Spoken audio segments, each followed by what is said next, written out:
Each year on December 5th, a person in my hometown is sadly brutally murdered. The people and the police are at a loss. With each victim, a poetic story is left behind. Below are the stories from the past 3 years. Frederick loved to smile, for he was always glad. Happy, warm, and gentle, but never, ever sad. But Frederick had a secret, one he only knew. This man loved to strangle children. He turned them cold and blue. The townsfolk never found them, for he was very smart.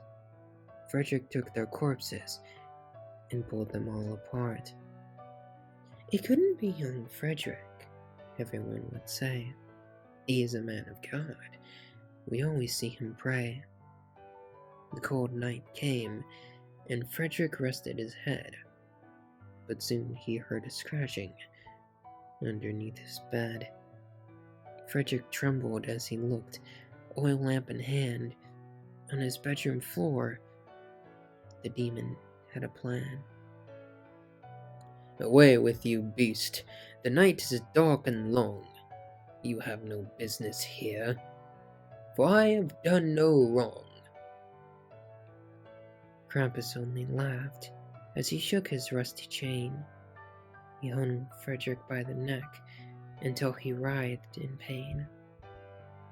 The links constricted, digging into skin.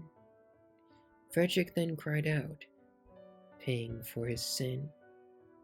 He begged and pleaded until his final breath.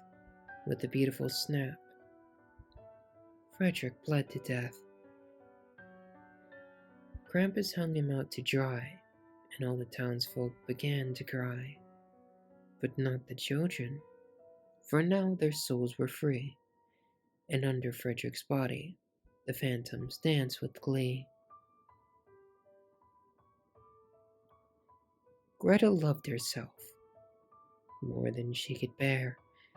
She never had enough, and could never, ever share. Want was never more, for it was only need. Her envy grew and grew, and with it came her greed.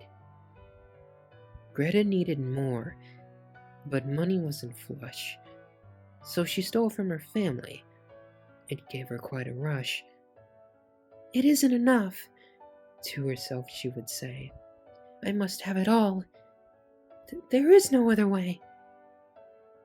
Into her grandparents' home, Greta crept inside. They had many treasures, jewelry and gemstones, bide.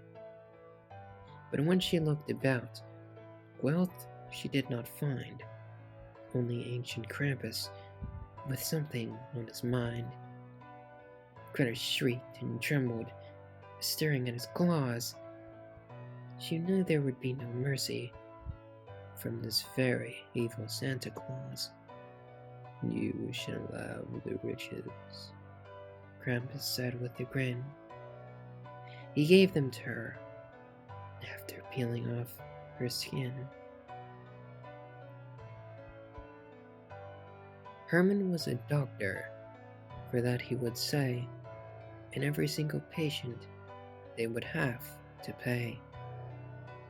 He cut and pulled and burned, and after he was done, far more he always yearned. This surgeon was a butcher who had a taste for swine. With their bleeding flesh, he'd pair fine red wine. The hunger took him, body, mind, and soul. Yet this evil, it never took its toll. Herman was alone. In his chair he sat. All this human meat had made him very fat.